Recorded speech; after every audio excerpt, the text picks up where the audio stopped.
Cheers, Rockets fans. Welcome to The Locker Line, an exclusive podcast from the home of the Rockets. Whoa! Sports Talk 790. Rockets! The Locker Line is proudly served to you by Carbox Clutch City Lager. It is good! Oh, yeah? Red Nation, get ready. Get ready. The Locker Line starts now. Welcome aboard.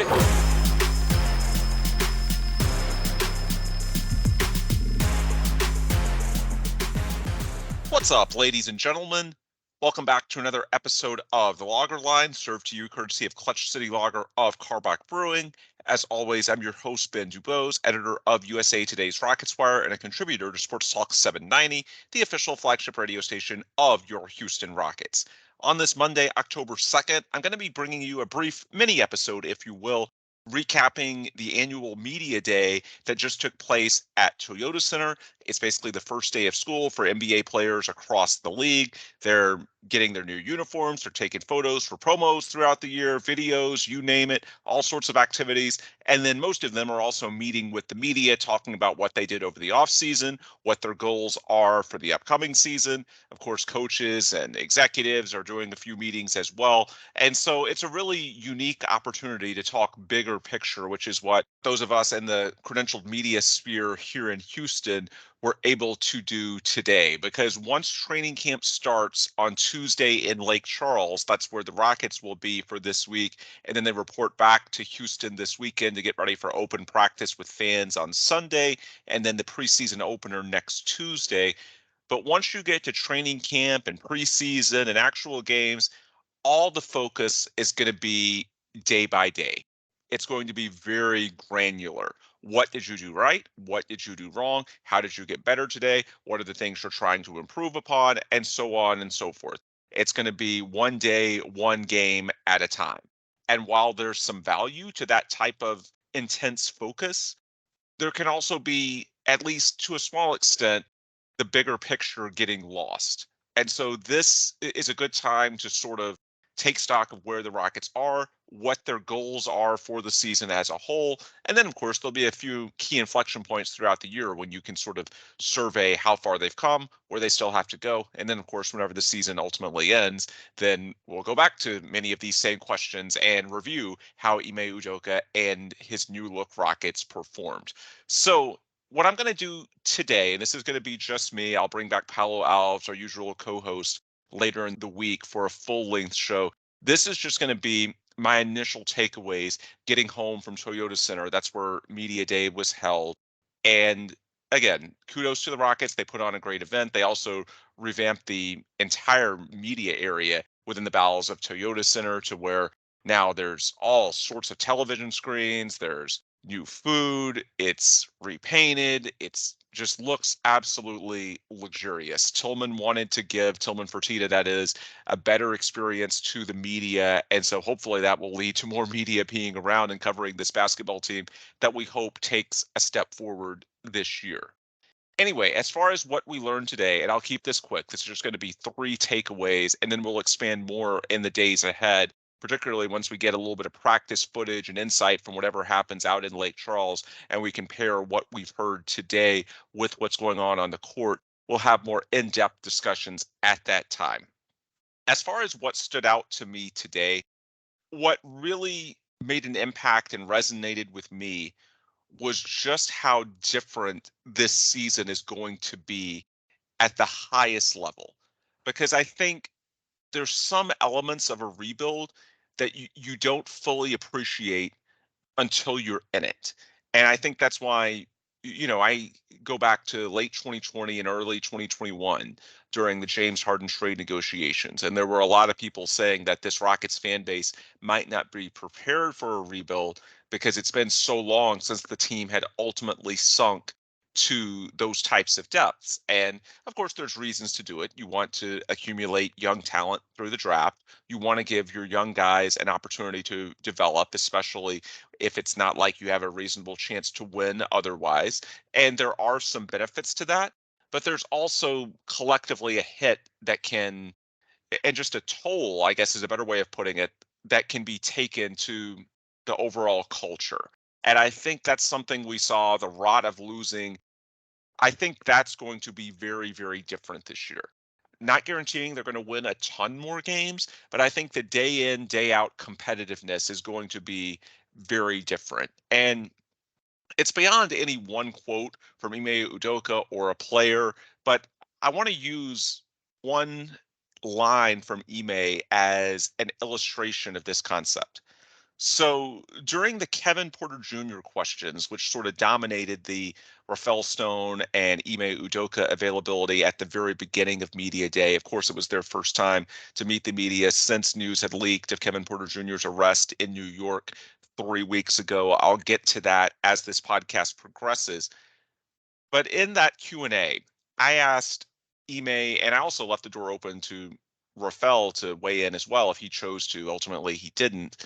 But I asked them about the basketball impact of losing KPJ because clearly he was someone that they were counting on to play at least some role this season. He was not going to be the starting point guard anymore. That's Fred VanVleet. But there was going to be a role for Kevin Porter Jr. We all suspected off the bench. Maybe not. Who knows? But the idea is that he would have been more of a catch and shoot option. He's been one of the top 3-point guys at volume the last couple of years in the NBA, particularly on his catch and shoots. So he could help with floor spacing. He's 6'6". He's athletic. He's versatile. Can guard a number of positions. Clearly, there was a role for him in the blueprint.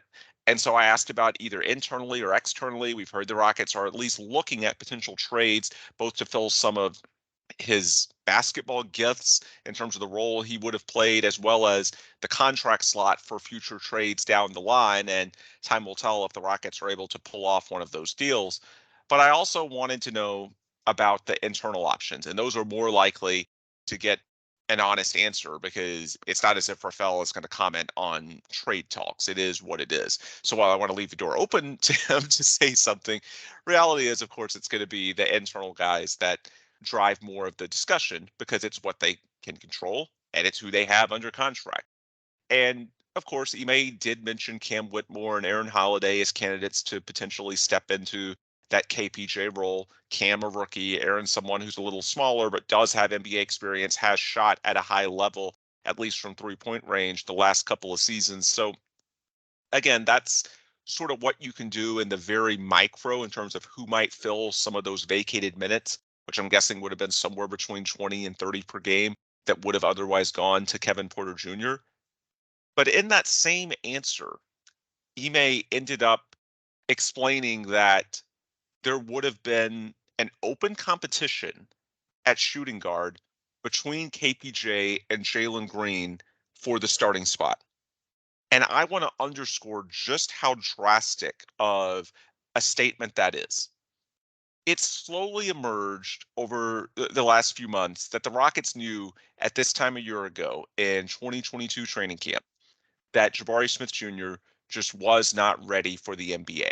And I've stated it on this podcast before. Physically, mentally, I think with his body, he needed a lot of work in the weight room, not just for his defense and banging against big men in the post in the NBA, but also I think just developing more strength for his jump shot, going the extra few feet from college 3-point shots to NBA 3-point shots. I don't know that his lower body was really ready for that. And I think it played a role in his shooting being disappointing relative to what a lot of us expected. And then mentally, he's one of the youngest guys in that entire draft class. I believe he had just turned 19 prior to the 2022 draft. So he's one of the youngest players in the entire NBA. Physically, he's someone that people knew coming out of Auburn that his body would need some work. And I've been told the Rockets largely knew this time a year ago that he was not ready for NBA basketball, especially not at 30 minutes per game against starters. Yet that's what the Rockets did because it was a rebuilding season and it was about longer term development. And so even though he wasn't ready, he's one of the blue chip prospects who drafted number 3 overall and he played. This year, it's not going to be like that. We already knew that there was no guaranteed starting spot or even 20 something minutes per game for Amin Thompson, who they drafted at number 4 overall. But the statement that there was an open competition, or at least would have been, at shooting guard involving Jalen Green, look, Jalen's going into year 3, which is typically a big leap year for young NBA prospects. He was the team's leading scorer a season ago. He was the number 2 overall draft pick in 2021, their highest of this entire rebuild, really the blue chip of all blue chips when you consider the draft slot and the strength of that draft. And for even Jalen not to be guaranteed a starting spot, that just tells you how different it's going to be when just 12 months ago, Jabari, even though he wasn't ready, was guaranteed a starting spot. And I've seen a little bit of a counter narrative lately developing on Rockets Twitter and especially NBA Twitter, pushing back on this notion of Ime Udoka as the savior. The idea is that Rockets fans are too excited about all their problems from the past couple of years just being washed away because they went out and hired a big name coach. And if you truly look at it as Ime Udoka versus Steven Silas, just these two men, then yeah, that is a little silly to put that much on Ime, even if you don't like Steven Silas. But what I think most people are saying, and today reinforced for me, it's not just about Ime Udoka and what he can do tactically or how he might motivate his players. It's also about what he represents and his staff. I mean, we should also mention that it's not just a 1-for-1 Ime versus Steven. There's also several coaches beneath them. We already saw Ben Sullivan doing tremendous work in the summer league out in Las Vegas, and he got a lot of props from his players throughout that process. But beyond just the coach and even the coach and the assistants, it's also organizationally, when you are fully committed to trying to win, then all of a sudden there's a lot less that will be tolerated in terms of lapses on the court, at practice, and there's an overall positive effect that that can have on the collective psyche of a team and how dialed in they are. Because if you're one of the ones that is dialed in and you see someone that isn't, that's just guaranteed time no matter what, there's not really any accountability or consequences just because they're that important to the long-term blueprint of the franchise, then yeah, it can get to where it's a little frustrating. And I think maybe that's what happened with Eric Gordon a year ago. I think, his contract probably played a role as well, but we talked about the first half of last season, how checked out Eric looked. I suspect that a part of it was that he's one of the only veterans. And so many of the young guys, when there were problems, there wasn't really any accountability. And I'm not going to put that all at the feet of Steven Silas. That wouldn't be fair because a lot of this is above Steven's pay grade. It was an organizational decision that basically you have no chance at winning even at a near play-in level this season. So we might as well prioritize these young guys, take all the lumps. They knew starting with 2024 that all their future draft capital was likely headed to Oklahoma City. So there was a very brief window in which the Rockets fully owned their own draft picks. They wanted to maximize the asset value of that as well, which meant losing games. And so for a number of reasons, the Rockets just took it on the chin. That's not going to happen this year. There's going to be a lot more consequences. There's going to be a lot more competition. There's going to be a lot more grown men and adults in the room. And so because of that, it's not just going to benefit certain players individually, it's going to benefit the collective because there is going to be a much better, in my opinion, spirit about these guys. It's going to be much more competitive. It's going to look much more like, quite frankly, a professional team, the way it should look. And again, I'm not trying to throw anyone under the bus. It's much broader than just and deeper than just Steven Silas.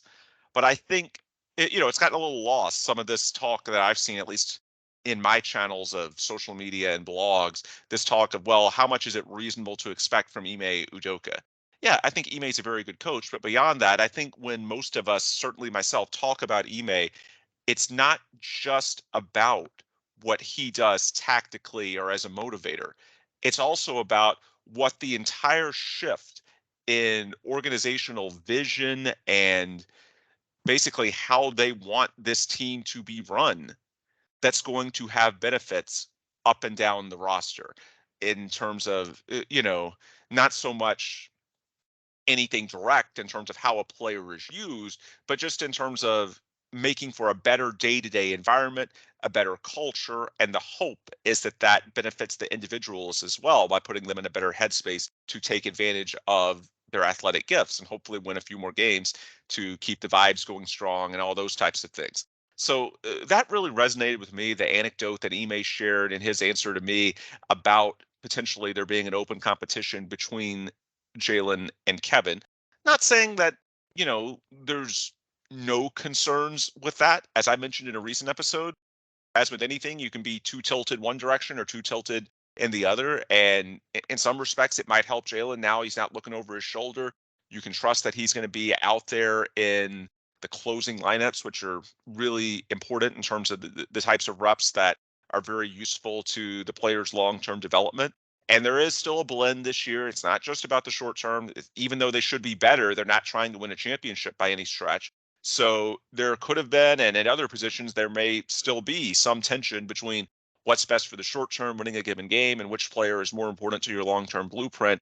And then, of course, those guys you want to probably place a slightly higher priority on their development. Not that you're going to put them out there no matter what, the way you did Jabari Smith out of training camp a year ago. But if it's close, maybe you err with those guys as sort of the tiebreaker. There's still going to be some of that. And I'm not going to say that this year is clearly better because it's not like the Rockets have shifted from, I say I understand the reason they handled it the way they did the last 2 years. Well, it's not like this year all of a sudden they're going from wanting to maximize assets to wanting to win a championship. No, they're somewhere in between. And so there is a delicate balance that they're trying to strike.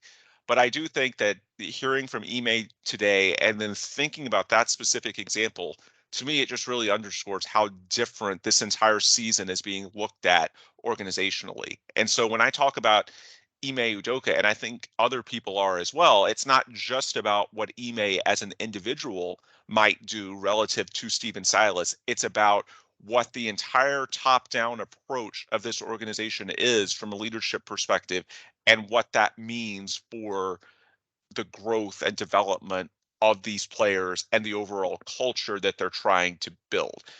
In many respects, Ime is just the figurehead. He's a symbol of this change. He is not the only change. And that's why there is optimism for the change being a bit deeper and more comprehensive than simply just switching out one head coach for another. There's a lot of things that have shifted with this organization. And that was the biggest takeaway I had today. Regardless of the win total, and the leaders were very careful not to put an exact number out there, I think you can already see that barring extreme injuries, this team has an expectation to be much more competitive than they were the last couple of years. And so I think that's going to be something that, again, is noticeable right away. And when we talk about Ime Udoka, it's not just about him individually. It's about what the move to Ime and this new generation of Rockets basketball looks like. The marketing slogan is going to be liftoff. And relative to the last couple of years of lighting the fuse, yeah, I think you're going to notice a lot of things are going to feel very, very different at a different level this season. A couple other takeaways before we close out. I think, and this sort of goes hand in hand with the mindset I was just describing of the increased competitiveness. It's striking how many more adults there were in the room from a player perspective this year. Last year, you basically had Eric Gordon, Boban, and Jayshawn Tate. And Tate wasn't even around the team a ton early in the year because he was hurt with the ankle, only played in about 30 games last year and was minutes limited for the most part when he did. This year, and when Boban briefly met with the media, he was actually asked about having more veterans besides himself around this year.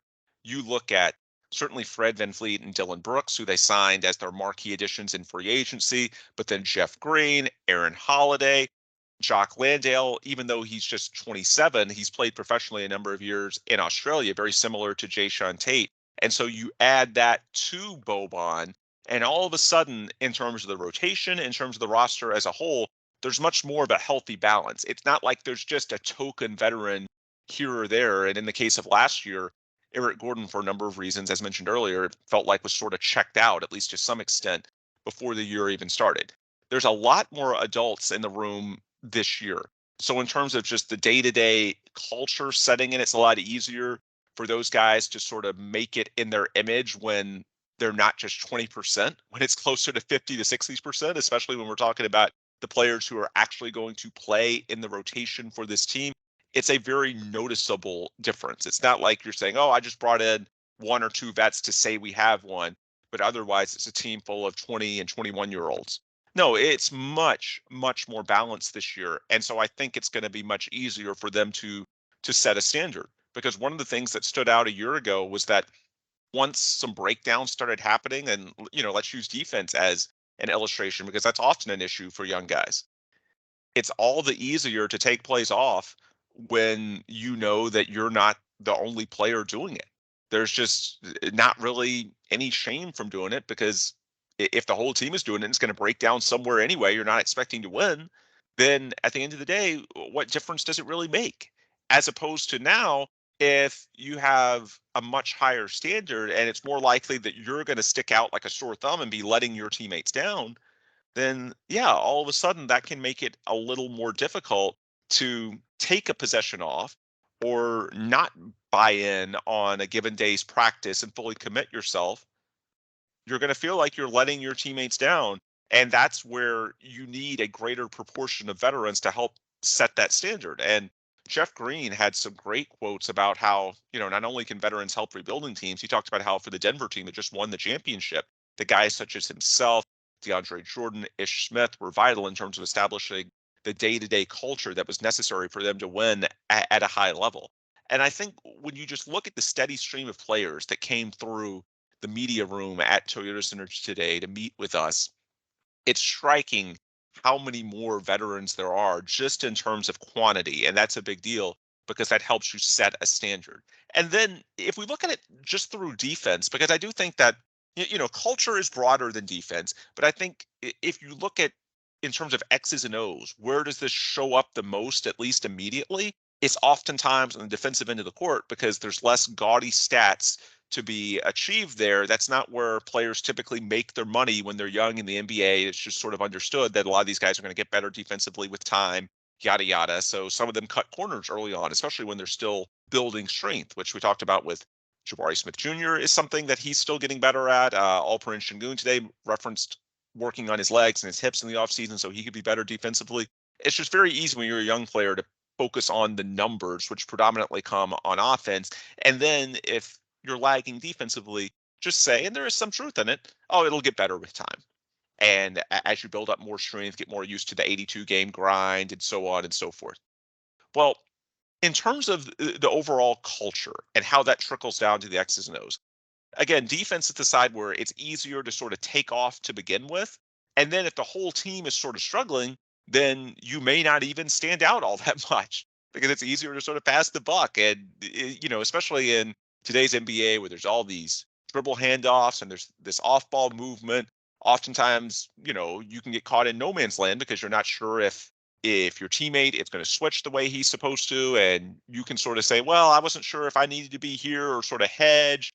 And all of a sudden, it's just sort of like passing the buck. And at the end of the day, if everyone or most everyone on the court is having the same issues, then it just sort of slides, at least in terms of the player's individual narrative, as opposed to if the expectations are to win and you have lots of other players that are trying, then if you don't, it's sort of like James Harden in 2013 and 2014 when he had that Vine package of all the plays he was taking off defensively and got ridiculed all over the place.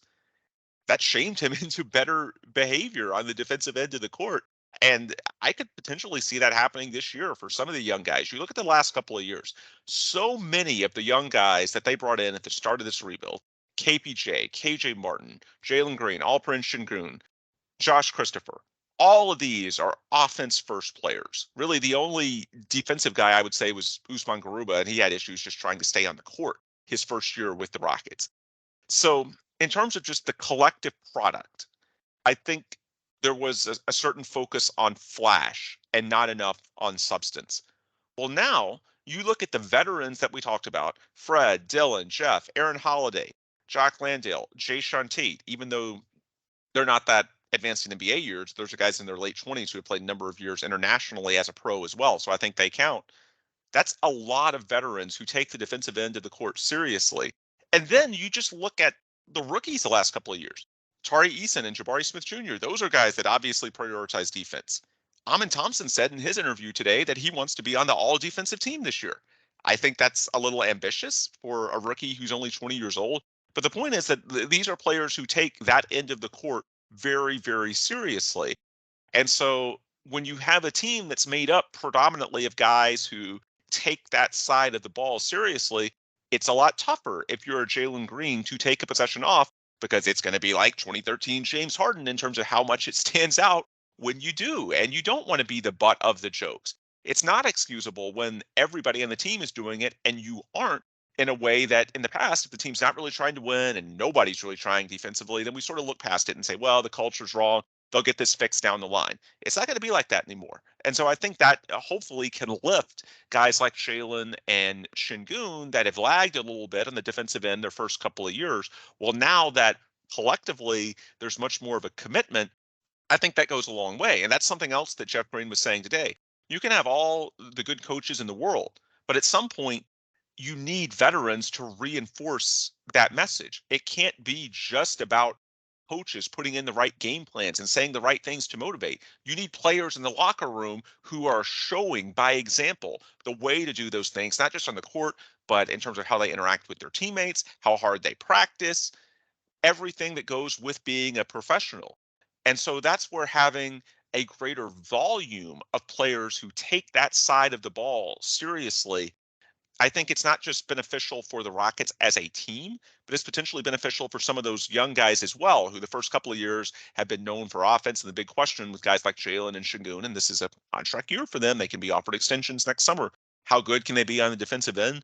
Well, I think the hope going in is that, a rising tide lifts all boats. And the idea is that the rising tide of the rest of this roster and just the collective emphasis on that side of the court as a group ultimately lifts them individually as well. So that's something else that I would look out for. We'll see how much it translates in training camp in the preseason. But again, I think the expectation is going to be very different going in. This is night and day, the feel different from a season ago. The last of my three takeaways, again, first talking about sort of Ime versus Steven Silas and why it's much broader than Ime Udoka when we talk about the changes to this organization and why this year could be different and the benefits of that. Secondly, the adults in the room and the emphasis on defense from a player perspective. The final takeaway I had, I don't think there was really any Kevin Porter Jr. hangover. I was pleasantly surprised by just how positive the vibes were.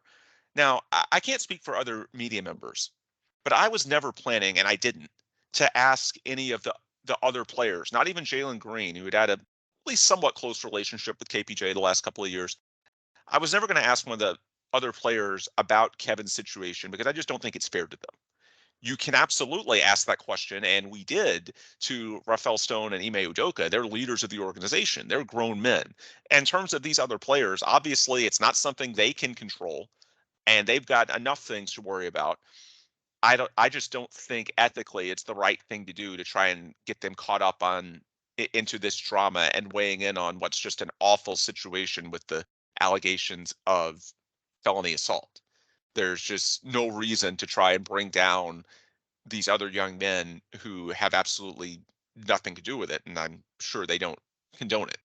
So again, it's not as if we wanted to specifically ask them about it. At least I didn't to begin with. I just didn't think it was appropriate. However, I did wonder if, when you consider, especially for the guys returning, KPJ was someone, he started at point guard most of the last 2 years.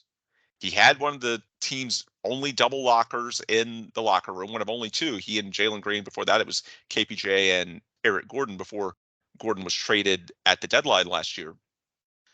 I wondered if the vibe might be a little different without him. Not necessarily from guys just openly saying, well, of course, they're not going to openly say we miss KPJ because they understand the gravity of this situation. But in terms of just the makeup of the locker room and the interactions between the guys, I wondered if it might feel or look like something was missing relative to the chemistry and the camaraderie they had developed over the last couple of years. And as far as I could tell, there honestly wasn't that much of a change. They seemed very comfortable with one another. They seemed very excited. It didn't seem like anything had drastically shifted relative to 3.5 weeks ago when KPJ was on the roster. It seems like their understanding of what happened. Obviously, he's not going to be a part of the team Rafael Stone made that very clear in his comments. Of course, he didn't go too deep into it because there is a league investigation ongoing, and so there's certain things based on the policy of domestic violence under the league's collective bargaining agreement. The league's investigation takes precedence, and so there's certain things that Rafael can't say, but he did make it clear that Kevin's not with the team and he's pretty much never going to be again. It's just a matter of, is he traded? Is he released? At what time can he be released pending the investigation, and so on and so forth? He's not here. And there didn't seem to be any what ifs or lingering questions in terms of the players. No, they were very excited about what the year could be. The new guys, the veterans brought in, guys like Fred VanVleet, Dylan Brooks, who I thought had some very candid answers himself. I just didn't sense that there was any major change relative to a few weeks ago in terms of the culture, in terms of expectations. It's just sort of like this happened, and now we just got to pick up the pieces and go forward. It is what it is. And I think, given the circumstances, it's as good as you could hope for, because for something that drastic to happen less than a month from the opening of training camp, yeah, it is rough. But these guys seem to be bought in. They seem to be in alignment. There's no questioning. This is what they've got, and they're going to make the most of it. And who knows? Maybe there's an external acquisition. Maybe they can trade Kevin Porter Jr. for a Landry Shamet type. We talked about that in recent episodes. Maybe they can claim someone off waivers with their advantage position, second or third in the NBA, similar to how they got Garrison Matthews at the end of preseason with preseason cuts a couple of years ago. Those are possibilities. But for right now, there didn't seem to be anyone looking at, well, we thought we're going to have KPJ, now we don't. No, they seem very comfortable in their own skin. It wasn't like they're trying not to talk about him. It's just, this is the team they've got, and they seem to be in a very good mood. Didn't seem to be any wondering. He never came up at all, other than in the initial answers or the initial questions presented to Rafael Stone and Ime Udoka. And as far as the answers they gave to those, again, they were always going to be fairly limited. I did like that Rafael Stone pushed back a little bit on the idea that this was foreseeable. I think he tried to draw a distinction when asked about some previous incidents. And again, because it's not like we can get into specifics with these questions because there's only a limited amount of time that you have. But when he was pushed about previous incidents, and I believe he was asked whether the organization looked past them, that's a fair question. You can certainly, if you want to get very granular, question, should he have been the point guard given his past issues in Cleveland and some of the things we know early on in his career with the Rockets? Should he have been given James Harden's old locker? Little things like that. Yeah, for sure. You can question those without a doubt. But in terms of where we are today with the felony domestic assault charges filed against him in New York, there's lots of players in the NBA who have issues not that dissimilar to what we know about from KPJ his first few NBA seasons.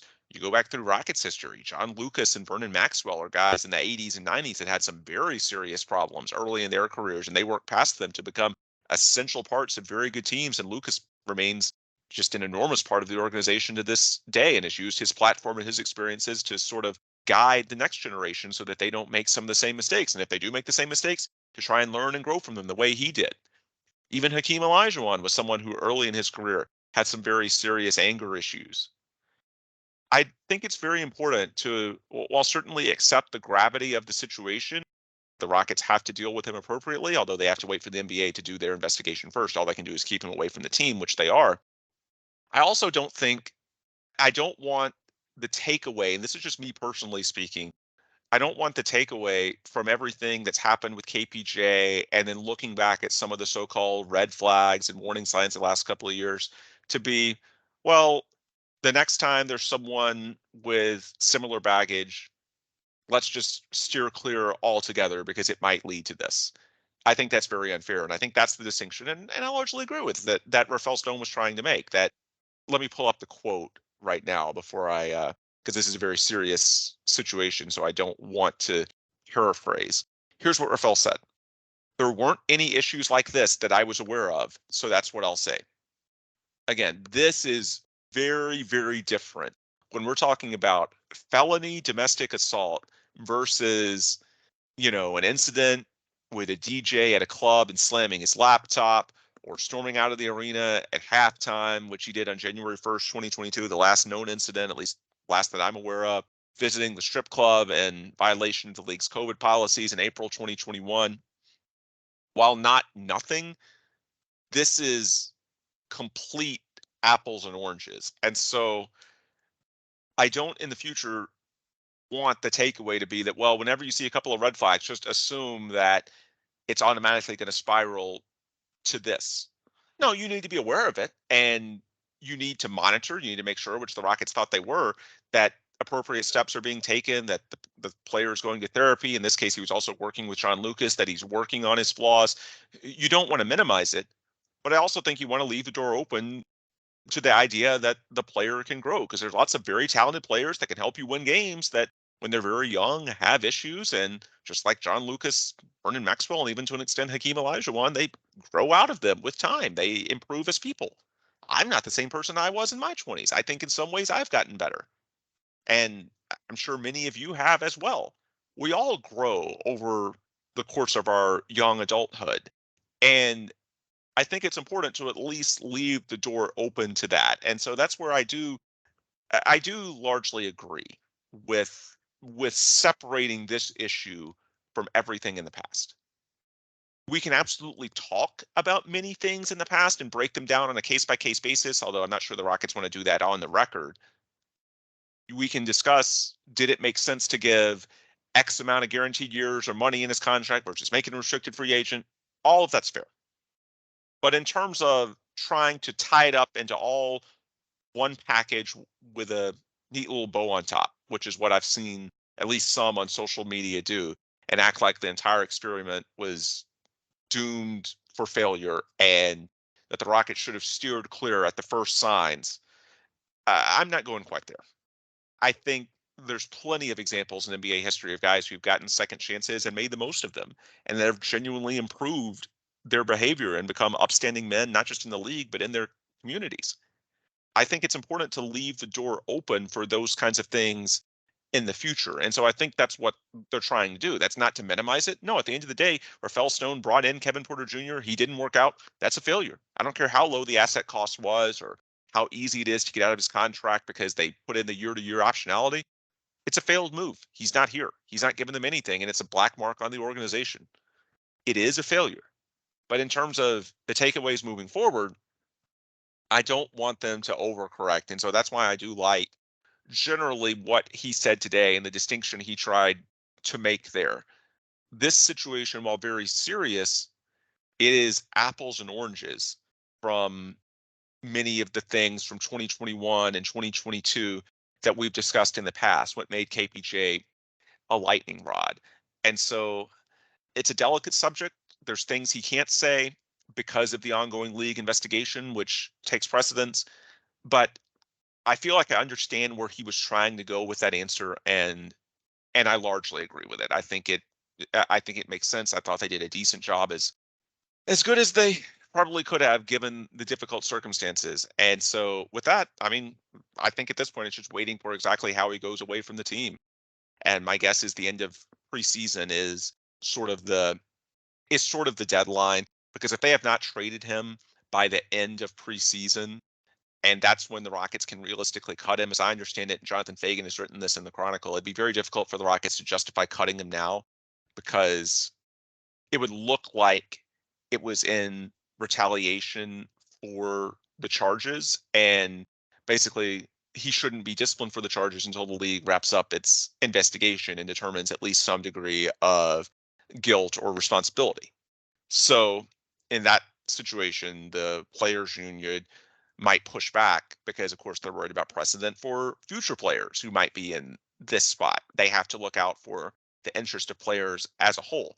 And so if the Rockets were to let him go now, it would look like it was in retaliation for an incident that has not been thoroughly vetted, neither in terms of the criminal process or the NBA's own process that's being handled at a league level. However, at the end of preseason, that's when conceivably he could be released for reasons other than the criminal charges against him in New York. For example, the Rockets have a roster of about 20 players going into training camp. You got to cut it down to 15 plus 3 two-way contracts. It's conceivable that KPJ might not be one of the 15 that you want on your team going into the regular season. So you could let him go then. And of course, a team that trades for him could let him go at any time because trades happen all the time for business reasons. Teams just take on the contract of a player to make the math work that they don't really want. They're just, again, accepting them in a trade for financial reasons, and then they let them go because they don't fit into that new team's basketball blueprint. So if the Rockets can find a trade, even as soon as today, then that team can let him go and it'd be fine. And the Rockets themselves, if it's at the end of preseason and it's related to roster size, then they could let him go then as well. But now that it's before training camp and you're in this spot with expanded rosters, if the Rockets tried to let him go, it would look like they were disciplining him for this incident in New York before it's been thoroughly vetted by not just the criminal proceedings, but the league as a whole and its own investigation. And so that's where it could get them in a sticky spot with regards to the domestic violence policy the league has under the CBA, as well as potentially run afoul of the players union, which is worried about the potential precedent that it sets for other players down the line. So I think ultimately how it plays out is that the end of the preseason, start of the regular season, and that's also a financial sort of trigger point in his contract. That's when, if he's on the roster, I believe, to start the regular season, he'd add a couple more $1 million in guaranteed money owed to him, which is problematic on a few levels, including ethically and morally. I think at that point, if the Rockets haven't found a trade by then and they can cut him, then they will. Because if we go through this window now, we know they've been trying to trade him for a couple of weeks. Shams Charania has reported that. And then there's probably going to be a new wave of players who are made available at the end of preseason. And so teams around the league may sort of look around and say, hey, I'm about to have to let this guy go anyway because we need to trim our roster. Is there an opportunity for us to trade him instead? And so if they can trade a player that they're thinking of cutting otherwise and get KPJ and a couple of second round picks and then release KPJ instead, why would they not do it? That's a pretty clear incentive. But if that passes and there's still no deal, we know the Rockets been trying already leading into camp, then it's hard to, you can always argue theoretically, oh, just keep him, away from the team on administrative leave, whatever you want to call it, and then have him as salary filler down the line. Well, again, I just don't really see that scenario as likely, besides just the cloud of having him officially an employee of your franchise. It just from a practical standpoint, if you couldn't trade him, not just leading into training camp, but coming out of preseason cuts, if it's too difficult to move him now, why would it be any easier later? The same roadblocks would still be there. So my guess is the Rockets try very hard the next few weeks to make a deal involving KPJ. Maybe Malcolm Brogdon in Portland could be a target because that's a clear rebuild after moving Damian Lillard. Maybe, a 1-for-1 trade with those two, KPJ for Brogdon, and I'm sure you'd have to include some draft compensation since KPJ is a negative asset at this point, and Brogdon's definitely a positive player. But the point is just using that as, a template. We've mentioned Landry Shamet, Alec Burks as possibilities as well. The point is the Rockets will leave no stone unturned, pardon the pun, the next few weeks. And I hope it works out. I think there's a decent chance that it can. But if it doesn't, then I just don't see why you can just keep him on the roster and have any realistic hope that 2-3 months down the line, it would all of a sudden be different. So my guess is the Rockets go through a good faith effort. I mean, they already have been, and then continuing through preseason, training camp, and especially if it doesn't happen now, that period at the end of preseason when cuts are being made and teams are having to trim their rosters. If after all of that, there's still no satisfactory deal to be had in terms of replacing KPJ's both his basketball value and his contractual value in terms of future trades, then you just let him go because it's not likely that he'd be able to be moved in the future, and you'd only be guaranteeing him more money under the terms of his existing contract. Maybe the NBA eventually voids it, but I don't think you can count on that until such a decision is actually handed down. So at this point, it's a matter of when, not if. That's my guess as to how it plays out. But as far as what matters, and to bring it back full circle to training camp and media day today to kick off the 2023 to 24 season, there didn't really seem to be any hangover as far as the players, the vibe. Everyone seemed to have moved on. These are the Rockets. Kevin Porter Jr. is no longer a part of the team. He's not going to be. And at this point, they've got who they've got. They've got their core six: Jalen Green, Alperen Şengün, Tari Eason, Jabari Smith Jr., Cam Whitmore, Amin Thompson, your top 6 picks from the first round of the last 3 drafts. And that's your foundation moving forward. And of course, you've supplemented them with the veterans like Fred VanVleet, Dylan Brooks, Jeff Green, and we'll see how far this team can go this season. KPJ is not going to be a part of it. And I think most importantly, I don't think the unique circumstances that led to his departure are necessarily going to be a cloud. It feels like that. And maybe we should also give some credit to Ime Udoka for this. I'm sure he's had conversations behind the scenes. Maybe he's done a really nice job of getting this team focused. But I did not sense any lingering what ifs or confusion or disappointment. No, everybody seemed happy. It was a good mood. And I think this is who the Rockets are. And the KPJ chapter has been officially closed. And that's all that really needs to be said on that subject. So, anyway, I'll bring things to a close here. Again, we'll have more content in the days ahead with Paolo Alves talking about not just Media Day, but what comes out of training camp and the first few practices out in Lake Charles. This is just some initial thoughts. My three big takeaways coming out of Media Day on Monday, October 2nd at Toyota Center. So we will wrap things here. Again, my name is Ben DuBose, your host. If you want more content from me before our next episode, the best way to get it is on Twitter or X. I'm on there at Ben DuBose, simply my name. The show is on there at The Logger Line. And if you go to The Logger Line on Twitter/X, if you go to the link tree in our bio, you can find links to all of our partners, friends, and sponsors, Sports Talk 790, Carbach Brewing, USA Today's Rockets Wire, also our individual distributors, Apple, Google, Spotify. Subscribe, leave a positive rating for this podcast if you have not already, and then check out the content of our friends, partners, and sponsors as well, and show them support that can only help us as we continue to be one of the most active podcasts covering your Houston Rockets. All right, with the plugs complete, I'll adjourn. Happy Rockets Media Day. We'll be back soon with more new episodes.